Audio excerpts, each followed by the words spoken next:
தமிழ் நிறம் நேயர்களுக்கு வணக்கம். இன்று நம் நிகழ்ச்சியில் அரசியல் விமர்சகராக இருக்கக்கூடிய தடா ரஹீம் சார் நம்மளே இணைஞ்சிருக்காங்க. சார் வணக்கம். வாங்க. இப்போ மீண்டும் பார்த்தோமேனால் ஆம்ஸ்ட்ராங் கொலை வழக்கு அது தமிழகத்தில் ரொம்பவுமே பரபரப்பை ஏற்படுத்திட்டு இருந்த நிலையில் தற்போது பார்த்தா நெல்சன் மனைவி அவங்களுக்குமே இதில் தொடர்பு இருக்கா அப்படின்னு சொல்லி ஒரு பெரும் அந்த கேஸை பற்றி ஆராய பகீர் தகவல்கள் எல்லாமே நிறைய வந்துட்டு இருக்கு. ஆக்சுவலாக நடந்தது என்ன சார்? ஏன்னா இதை பற்றி நிறைய நீங்கள் சொல்லிட்டு இருக்கீங்க. ஸோ நடந்தது என்ன சார்? இல்லை, அது எனக்கு பகீர் தகவல்கள்ன்றதை விட இதெல்லாம் எதிர்பார்த்த ஒன்று தான். அது ஆம்ஸ்ட்ராங் படுகொலையிலேருந்து இந்த வெளியும் எல்லாமே பகீர் தகவலாக தான் இருக்குது. அதிர்ச்சிகரமான செய்திகளாகவே இருக்குது. அந்த கொலை செய்யப்பட்டதுன்றது ஒரு அதிர்ச்சின்னு சொன்னால், அடுத்த ஒரு மணி நேரத்திலே குற்றவாளிகள் காவல் நிலையத்தில் சரணானாங்கன்றது ஒரு பெரிய அதிர்ச்சியாக இருக்குது. ஏன்னா ஒரு மிகப்பெரிய ஒடுக்கப்பட்ட மக்களுடைய ஒரு ஆளுமையாக திகழ்ந்த தேசிய கட்சியினுடைய மாநில தலைவர் படுகொலை செய்யப்படுறாரு. அந்த படுகொலை சம்பந்தமான நபர்கள் காவல் நிலையத்தில் போய் ஆஜராகிறது இது நாள் வரையிலும் இப்படி நடந்ததே இல்லை. அப்படியே ஆஜராகணும்னா 2 நாள் 3 நாள் கழித்து போய் நீதிமன்றத்தில் தான் ஆஜராவாங்க, காவல் நிலையத்தில் ஆஜராக மாட்டாங்க. பட் இந்த வழக்கில் உடனே போய் ஆஜராகிறாங்கன்னு சொன்னால் இது ஏதோ ஒரு ஆளுமை இந்த படுகொலையில் ஈடுபட்டிருக்கின்றது தான் நான் ஆரம்பத்திலேருந்து தொடர்ந்து வைக்கக்கூடிய ஒரு குற்றச்சாட்டு. ஏதோ ஒரு பெரிய ஆளுமை இதில் ஈடுபட்டிருக்கு. அந்த ஆளுமை மூலமாக தான் இந்த கொலை நடந்திருக்க வாய்ப்பு இருக்குது. இப்போ கைது செய்யப்பட்டிருக்கக்கூடிய நபர்கள் எல்லாமே பார்த்தீங்கன்னு சொன்னால் ஏற்கனவே பல கொலைகளில் ஈடுபட்டவர்கள், குற்ற வழக்குகள் உள்ள நபர்கள் தான். அவர்களை சார்ந்த நபர்களை தான் இது நாள் வரலையும் காவல்துறை கைது செஞ்சுட்டு இருக்கு. இது நாள் வரலையும் காவல்துறை கைது செஞ்சுட்டு இருக்கும்போது அப்போ இவர்களுக்கும் படுகொலை செய்யப்பட்ட ஆம்ஸ்ட்ராங்குக்கும் என்ன தொடர்பு அப்படின்னு சொல்லி பார்த்தா, படுகொலை செய்கிற அளவுக்கு 2 பேருக்கும் கருத்து முரண்பாடு, கருத்து மோதல் அப்படின்னு சொன்னால் ஒன்றுமே இல்லை. அதாவது இந்த கொலை செஞ்சவங்க யாரும் அவருக்கும் ஆம்ஸ்ட்ராங்கும் பெரிய எந்த கருத்து வேறுபாடு கொலை பகை அளவுக்கு இல்லை. ஓகே, இதுதான் நம்ம பேசக்கூடிய விஷயங்கள். பட் இது அரசியல் ரீதியான படுகொலை இல்லை, இது அவர்களுக்குள் ஏற்பட்ட ஒரு மோதலின் மூலமாக நடந்த கொலை அப்படின்றது தான் தமிழக அரசும் தமிழக காவல்துறையும் இந்த வழக்கை அந்த திசையை நோக்கி தான் நகர்த்துறாங்க. இதுதான் ஒரு வேதனையான ஒரு விஷயம். என்னை பொறுத்தவரையிலையும் பார்த்தீங்கன்னா அருத்ரா நிதி நிறுவன மோசடி ஒன்று நடந்தது தமிழ்நாட்டில். அப்போ ஆரம்பத்தில் அதுக்கு பார்த்தீங்கன்னா அண்ணாமலை, அமர் பிரசாத் ரெட்டி இது போன்ற நபர்கள் ஆருத்ராவுக்கு பக்கபலமாக இருக்காங்கன்னு ஊடகங்கள்லாம் செய்தி வந்தது. அதில் பாதிக்கப்பட்ட மக்கள் நிறைய பேர் புகார் கொடுத்தாங்க. அந்த புகாரை சிபிசிஐடி வாங்கி அந்த அடிப்படையில் ஒரு 22 பேரை கைதும் பண்ணுறாங்க.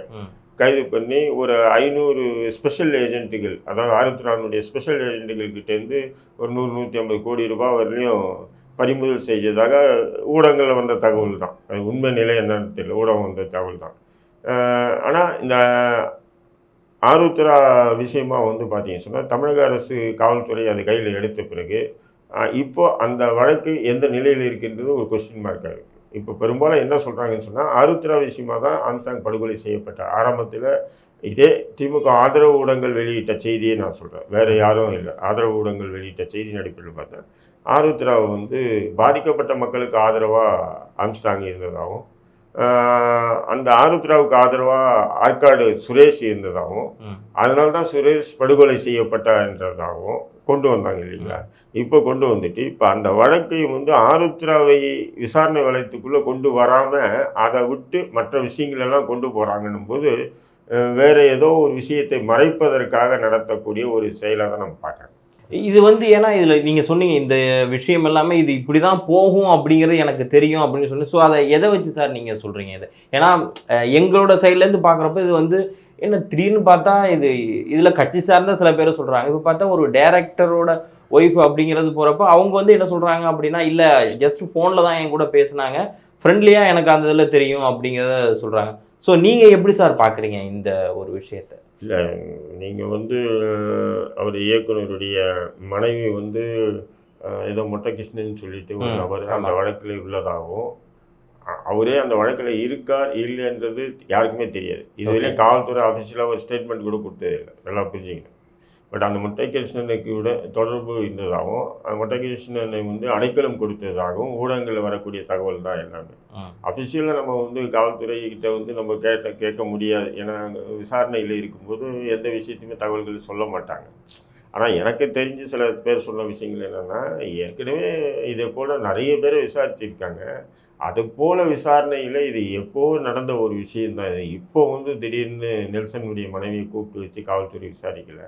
ஏற்கனவே பாஜகனுடைய நிர்வாகி பால் கனகராஜ் கூட விசாரிச்சிருக்காங்க. அதுபோல் நிறைய பேர் விசாரணை பண்ணியிருக்காங்க. அந்த போன்ற விசாரணையில் நெல்சன் மனைவியும் ஒரு ஆள் அப்படின்ற அடிப்படையில் தான் தகவல்கள் வருது. இப்போ வந்து ஊடகங்கள் அந்த வந்து என்ன பண்ணுறாங்கன்னா, தங்களுடைய டிஆர்பியை அதிகரிக்கிறதுக்காக திடீர் நெல்சன் மனைவியிடம் போலீஸ் தீவிர விசாரணை அப்படின்னு சொல்லி போட்டால் மக்கள்கிட்ட வந்து என்னவோ ஏதோன்னு சொல்லி பார்க்குறாங்கல்ல, அந்த பார்வையில் பார்க்குறாங்க அப்படின்றது. பட் அதை தவிர்த்து நீங்கள் அந்த வழக்கில் வந்து பார்த்தீங்கன்னா, கைது செய்யப்பட்டிருக்கக்கூடிய நபர்களில் திருவேங்கடம் என்ற நபருக்கு முக்கிய குற்றவாளி அப்படின்னு சொல்லி சொன்னது காவல்துறை தான். இப்போ முக்கிய குற்றவாளியை வந்து அவசர அவசரமாக என்கவுண்டர் பண்ணும்போது இந்த வழக்கு வேறு திசை நோக்கி கொண்டு போகிறதுக்குண்டான வேலையை ஆரம்பிச்சிட்டாங்கன்னு தான் நான் பார்க்குறேன். ஏன்னா எப்போவுமே ஒரு முக்கிய குற்றவாளி வந்து வழக்கு விசாரணை முடிகிற வெளியும் அவன் எதுவும் தற்கொலை பண்ணிக்க கூடாதுன்றதுக்காக அவ்வளோ பாதுகாப்பு காவல்துறைக்கு இருக்கும். ஆமாம். பாத்ரூமுக்கு போனால் கூட அவங்க உடம்புல இருக்கிற ஒட்டு துணி இல்லாமல் பாத்ரூமில் போய் உட்கார வச்சு பாத்ரூம் திறந்தே வச்சு நின்றுட்டு இருப்பாங்க 2-3 காவலர்கள். ஏன்னா அவன் எதுவும் தற்கொலைக்கு முயற்சி பண்ணி கூடாதுன்றதுக்காக. அப்போ அவ்வளோ கண்ணும் கருத்துமாக பார்க்கக்கூடிய தமிழக காவல்துறை அவனை தூக்கிட்டு போய் என்கவுண்டர் பண்ணுறாங்கன்னா, அப்போது விசாரணை அடுத்த கட்டத்துக்கு நோக்கி போகக்கூடாது, இதோடு முடிக்கணுன்றதுக்காக காவல்துறை ஒரு முடிவு பண்ணிட்டு தான் அந்த என்கவுண்டர் பண்ணதாகவே நான் பார்க்குறேன். சார், இந்த ஆம்ஸ்ட்ராங் இதுக்குள்ள, ஏன்னா நீங்கள் ஒரு பேட்டி அந்த இதில் கொடுத்தீங்க, இது மாதிரியான சம்பவங்கள் நடக்க போகுங்கிறது எனக்கு தெரியும், இந்த அதுக்கப்புறம் இந்த கேஸ் இந்த மாதிரி தான் திசை மாறும் அப்படிங்கிற மாதிரிலாம் சொல்லியிருந்தீங்க. ஸோ இது எப்படி சார் நீங்கள் பார்க்குறீங்க? ஏன்னா ஃபர்ஸ்ட் ஆரம்பிக்கிற இந்த கேஸோட விதம் வேற மாதிரி போயிட்டு இருக்கு. ஆம்ஸ்ட்ராங் கொலை இப்படி நடக்கும்னு சொல்லி தெரியும்னு சொல்ல இல்லை, இந்த கேஸ் மாறுறது சொல்கிறேன். இந்த மாதிரி எல்லாம் இந்த வழக்கு வந்து அந்த சரண்டர் ஆனாங்க இல்லையா, அந்த சரண்டர் ஆகும்போதே எனக்கு வந்து நல்லா ஏதோ ஒரு முக்கியமான ஒரு ஆளுமை வந்து இதில் ஈடுபட்டிருக்காங்க. இல்லை அவ்வளோ சரண்டர் ஆக மாட்டாங்க. ஓகே. ஏன்னா அதை கொலை பண்ணக்கூடிய ஏற்கனவே பல கொலைகளில் அவங்க தொடர்பு உள்ளவங்கன்னும் போது அவங்களுக்கு தெரியும் நம்ம யாரை கொண்டுட்டு வந்திருக்கோம், நம்ம போய் போலீஸ் ஸ்டேஷனில் சரண்டர் ஆனதுன்னா என்ன நடக்கும்ன்றது அவங்களுக்கும் தெரியும். புரியுதுங்களா? அவ்வளோ சாதாரணமாக சரண்டர் ஆக மாட்டாங்க. காவல்துறை இன்னொரு அதிர்ச்சிகரமான அடுத்த நாளே காவல்துறை ப்ரெஸ் மீட்டை சந்திக்கிறாங்க. கமிஷனர் சந்திச்சு என்ன சொல்கிறாரு, யார் சொன்ன சரண்டர் ஆன, நாங்கள் கண்டுபிடிச்சோம், காவல்துறை கண்டுபிடிச்சது. எப்படி நீ கண்டுபிடிச்ச? ஒரு ஒரு சம்பவம் நடக்குது, அந்த சம்பவத்தில் யார் யார் ஈடுபட்டாங்கன்ற தகவல் குறைஞ்சு நீங்கள் துரிதமாக 5 இல்லை 10 டீம் வச்சு விசாரித்தாலும் குறைஞ்சி 2 நாள் ஆகிடும். யார் ஈடுபட்டிருக்காங்க அந்த குற்றவாளி, அதுவும் இன்றைக்கி இருக்கக்கூடிய நவீன தொழில்நுட்ப வசதிகள் சிசிடிவி எல்லாம் வந்து வச்சு பார்த்தா கூட 2 நாள் உங்களுக்கு ஐடென்டிஃபை ஆகிறதுக்கு உங்களுக்கு ஆகணும், 2 days ஆகிடும். அப்போ 2 நாளைக்கு பிறகு அந்த சம்மந்தப்பட்ட ஒரு வீட்டில் வந்து எவனும் போய் தூங்க மாட்டான், அவன் ஓடி இருப்பான் இல்லைங்களா? அப்படி இருக்கும்போது நீங்கள் ஒரு 2 நாள் கழித்து நீங்கள் இந்த நபருன்னு சொல்லி இது பண்ணி அதன் பிறகு நீங்கள் கண்டுபிடிச்சிங்கன்னு சொன்னால் அது லாஜிக்காக நம்ம ஏற்றுக்கலாம். ஆனால் நீங்கள் வித்தின் 1 hour 2 hourல நாங்கள் கண்டுபிடிச்சோன்னா அப்போ கொலைகாரன் ஃபோன் பண்ணி போலீஸுக்கு சொல்லிட்டு போனோன்னா, அல்லது போலீஸுக்கு நல்லாவே தெரியும் கொலை பண்ணதுக்கு நடக்க போது நடந்துட்டு நேராக வந்து அவனை போய் பிடிச்சிடுவோன்னு சொல்லி நீங்கள் ஸ்பாட்டில் போய் பிடிச்சிங்களா? இல்லை, அவ்வளோ சீக்கிரம் நம்ம தமிழக காவல்துறை இன்டெலிஜென்ஸையும் நம்ம அவ்வளோ சீக்கிரம் சந்தேகப்பட முடியாது இல்லையா? இந்தியாவில் இருக்கிறதுல இன்றைக்கி வந்து சொல்லுவாங்க தமிழக காவல்துறைக்கு வந்து கொஞ்சம் இன்டெலிஜென்ஸில் ரொம்ப ஸ்ட்ராங்கான ஒன்றா இருக்குது அப்படின்னு சொல்கிறப்போ கொஞ்சம் நான் சொல்கிறேன், காவல்துறை ஸ்ட்ராங்கு, இன்டெலிஜென்ஸ் ஸ்ட்ராங்கு எல்லாமே ஸ்ட்ராங்கு தான், எதுவும் வீக் இல்லை. ஆனாலும் அதை வழி நடத்தக்கூடியவர்கள் இப்படி பண்ணாதீங்க அப்படி பண்ணாதீங்கன்னும் போது என்ன பண்ண முடியும்? ஓகே. ஒன்றும் இல்லை, ஒரு ஆளுமை உள்ள ஒரு நபர் ஃபோன் பண்ணி இந்த விஷயத்தை இப்படி கொண்டு போங்கன்னா வேலை முடிஞ்சிச்சு. புரிதுங்களா உங்களுக்கு? ஓகே. இன்னைக்கும் அந்த ஆளுமைகளுடைய சொல்லதான் காவல்துறையும் கேட்டுட்டு இருக்குன்னு சொல்றீங்க. அதான் ஆம்ஸ்ட்ராங் கொலைகளே நடக்குதா? ஆமாம், ஆம்ஸ்ட்ராங் கொலை நீங்கள் அதை மீறி அவங்களால செயல்பட முடியல. காவல்துறை வந்து நேர்மையற்றவர்கள், அவங்க வந்து பொய்யான குற்றச்சாட்டில் வந்து யாரையும் தப்பிக்க வைக்கிறதுக்கு காவல்துறை முயற்சி பண்ணுது அப்படின்னு சொல்லி நம்ம வாயை நம்ம நாரடிச்சிக்க முடியாது. காவல்துறைக்கு தெரியும், புரியுதுங்களா? இருந்தாலும் அதை நோக்கி வழக்கு போகக்கூடாதுன்றதுக்காக வேற ஒரு முட்டுக்கட்டை இருக்கும்போது அவங்களால ஒன்றும் சரி நம்ம என்ன அதை மீறி நம்ம செஞ்சோன்னு சொன்னால் நம்மளை இங்கேருந்து ட்ரான்ஸ்ஃபர் பண்ணுவாங்க, இல்லைன்னு சொன்னால் ஒரு மிகப்பெரிய ஒரு இதாகும். சரி ஒரு அட்ஜஸ்ட்மெண்ட்டு. ஓகே. அப்போ அப்படி இருக்கும்போது ஏதோ ஒரு ஆளுமை வந்து அந்த காப்பாற்றுவதற்காக காவல்துறை என்ன பண்ணுதுன்னு சொன்னால், இப்போ கைது செஞ்சவங்க வந்து அவர் வந்து ஒருத்தர் வந்து ரூட்டு கொடுத்தாரு, அவர் தான் வராரு போகிற ரூட்டு கொடுத்தாரு. இன்னொருத்தர் வந்து கத்தி வாங்கி கொடுத்தாரு, இன்னொருத்தர் கத்தி தீட்டி கொடுத்தாரு, இன்னொருத்தர் கத்தி கம்பை போய் ஒழிக்க வச்சாரு, இன்னொருத்தர் காசு கொடுத்தாரு, இதெல்லாமே ஓகே இருக்கலாம். அது நம்ம வந்து இதெல்லாம் இல்லைன்னு சொல்லி போய் சொல்ல முடியாது, அதெல்லாம் உண்மைதான். பட் இவங்களுக்கு என்ன மோட்டிவ், இப்போ கைது செய்யப்பட்டிருக்கவங்களுக்கும் ஆம்ஸ்ட்ராங்க்கு என்ன மோட்டிவ்? அப்படி கொலை பகை இல்லையே.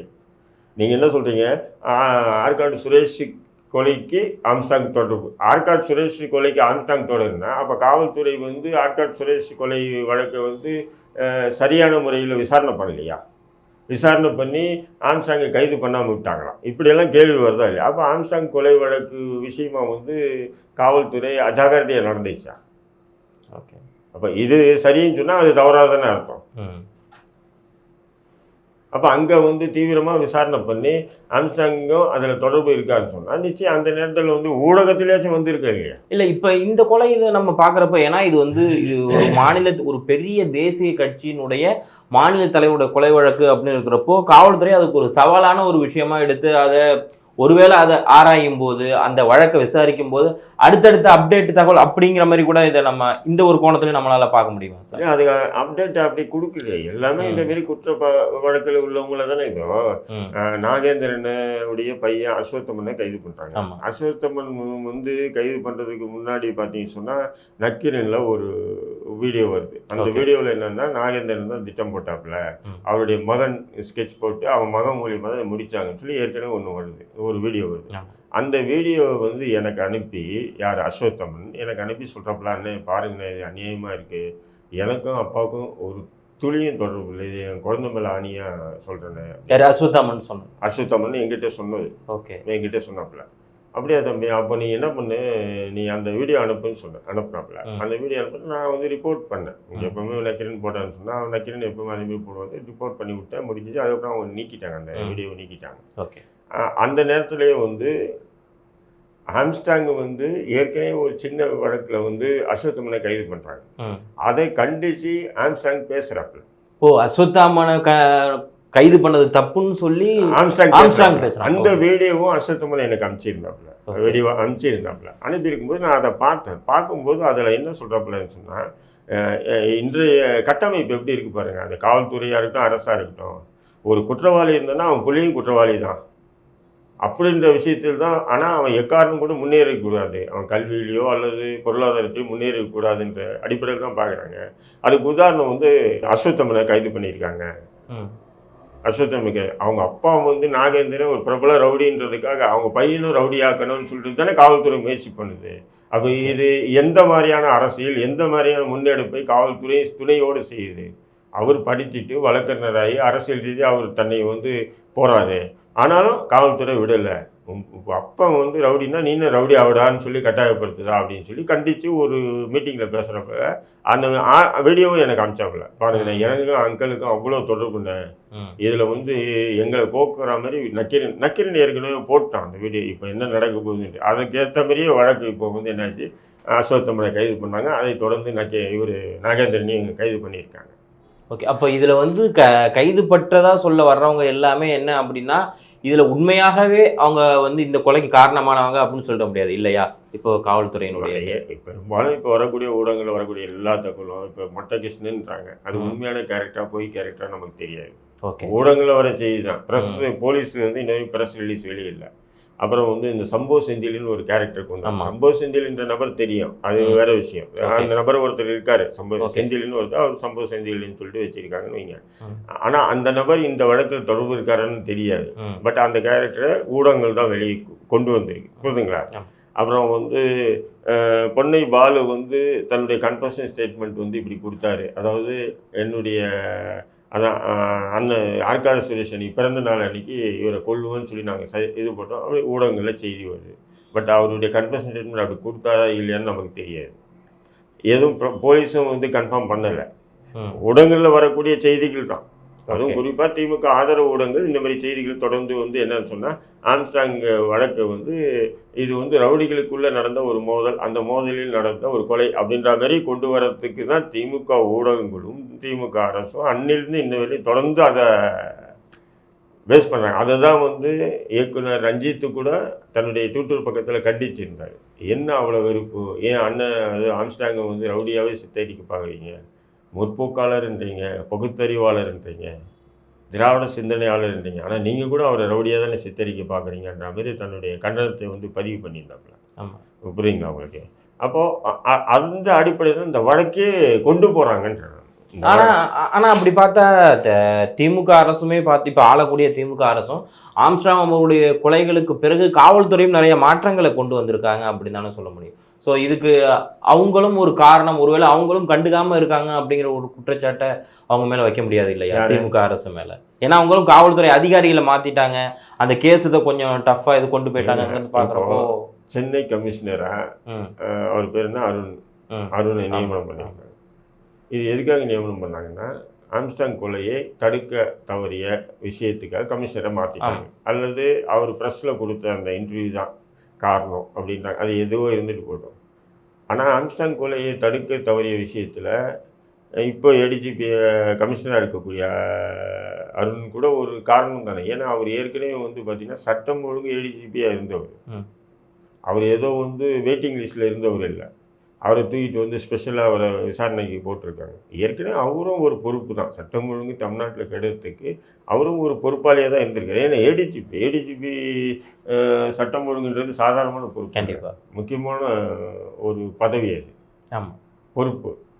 அந்த பொறுப்பில் இருந்தவரை கமிஷனராக போட்டு நாங்கள் வந்து மாற்றிட்டோம், அதனால் வந்து ஒரு புதுமையை காண போகிறோம் அப்படின்னு சொன்னால் அது நம்ம ஏற்றுக்க முடியாது இல்லை. ஏன்னா நீங்கள் சொன்ன மாதிரி வரணும் அப்படிங்கிற ஒரு அவர் பார்த்தா இப்போ புதுசாக வந்திருக்கிறவருமே ஏற்கனவே நிறையா இந்த மாதிரியான சில கேசஸ் எல்லாமே பார்த்துருக்கவர் தான், அதையுமே கரெக்டாக கையாண்டுருக்காருங்கிறப்போ இந்த ஒரு விஷயத்தையும் ஒருவேளை கொஞ்சம் டீப்பாக அனலைஸ் பண்ணுறப்போ இந்த மாதிரியான பகீர் தகவல் வருதோ அப்படிங்கிறதா. அப்படி நீங்கள் பார்க்கக்கூடாது. திமுக அரசுடைய இது எப்போவுமே அப்படின்னு சொன்னால் இந்த மாதிரி வேலைகள் திறம்பட செய்வாங்க. அது வந்து என்ன சொல்றீங்கன்னா, இப்போ இறந்தது யார், ஒரு ஒடுக்கப்பட்ட சமூகத்தை சேர்ந்தவர், இன்னொரு ஒடுக்கப்பட்ட சமூகத்தை சேர்ந்த கமிஷனராக போட்டோம்னு சொன்னால் இந்த மக்கள் சாந்தி அடைஞ்சிடுவாங்க. அந்த பார்வையில் கூட வந்து திமுக அரசுகள் ஒவ்வொரு காலகட்டத்திலும் என்ன ஆகும்னு சொன்னால் அந்த வெறுப்பு விரக்தி கொஞ்சம் குறையும் அப்படின்றதுக்காக அப்படி அந்த அடிப்படையில் கூட மாற்றிருக்கலான்றேன் நான். மேபி ஏன்னா வெறும் ஒரு ஒடுக்கப்பட்ட சமூகத்தை சேர்ந்தவர், ஆம்ஸ்ட்ராங் ஒரு ஒடுக்கப்பட்ட சமூகத்தை சேர்ந்தவர் என்றதுக்காக அப்படி கூட நம்ம பார்க்கலாம். நம்ம வந்து ஏன்னா அரசியல் கட்சிகளும் அரசுகளும் இந்த மாதிரி சூழ்ச்சிகளையும் அடிக்கடி செய்வாங்க, அரங்கேற்றுவாங்க. அந்த அடிப்படையில் தான். ஆனால் என்னை பொறுத்தவரையும் ஆருத்ரா விஷயத்தில் வந்து பெரும்பாலும் என்ன சொல்கிறாங்கன்னா, நிறைய ரவுடிங்க வந்து ஆருத்ரா மிரட்டி காசை பிடுங்கினாங்கன்றாங்க. ஆம்ஸ்ட்ராங்கு கூட பெரிய தொகை ஆருத்ரா கொடுத்தாங்கன்றாங்க. அப்போ அந்த ஆருத்ரா சம்பந்தமாக விசாரணை வளையத்தை கொண்டு வந்து ஆருத்ராவில் வந்து ஆம்ஸ்ட்ராங் எவ்வளோ வாங்கினாரு, பெரிய பெரிய ரவுடிங்க வந்து ஆருத்ராவை மிரட்டி எவ்வளோ காசு வாங்கியிருக்காங்க, புரியுதுங்களா, யார் யார் எவ்வளோ காசு வாங்கியிருக்காங்க, மற்றும் அந்த ஆருத்ரா வந்து யார் யார் அணுகினாங்க, இந்த மாதிரி வந்து அவங்களுக்கு மிரட்டல் வரும்போது அந்த மிரட்டலை சமாளிப்பதற்காக அவங்க என்ன நடவடிக்கை எடுத்தாங்க. இப்போது ஆற்காடு சுரேஷ் வந்து ஆருத்ராவுக்கு ஆதரவாக செயல்பட்டாருன்னு சொல்கிறாங்க, அது உண்மையா? ஊடகங்கள் வந்த செய்தி. அப்போ இது சம்பந்தமாக வந்து தமிழக அரசும் காவல்துறை தான் அந்த விசாரணை வளையத்துக்குள்ளே ஆருத்ராவை கொண்டு வந்தால் இதில் ஒரு முடிவு கிடைக்கும். இல்லைன்னு சொன்னால் இப்போ நீங்கள் கைது பண்ணியிருக்கீங்க, இப்போ அதுக்கு தான் என்ன பண்ணுறாங்க, நாகேந்திரன் சேர்த்து ஏன்னா நாகேந்திரன் தான் இருக்கும்பா, அவரும் ஒரு ஒடுக்கப்பட்ட சமூகம் தான் இருக்கும், பெரிய ரவுடி அவர் பண்ணிட்டு இருப்பார் அப்படின்ற மாதிரி ஒரு விஷயத்தை மூடி மறைக்க பார்க்குதோ அப்படின்ற ஒரு கவலை எனக்கு இருக்குது.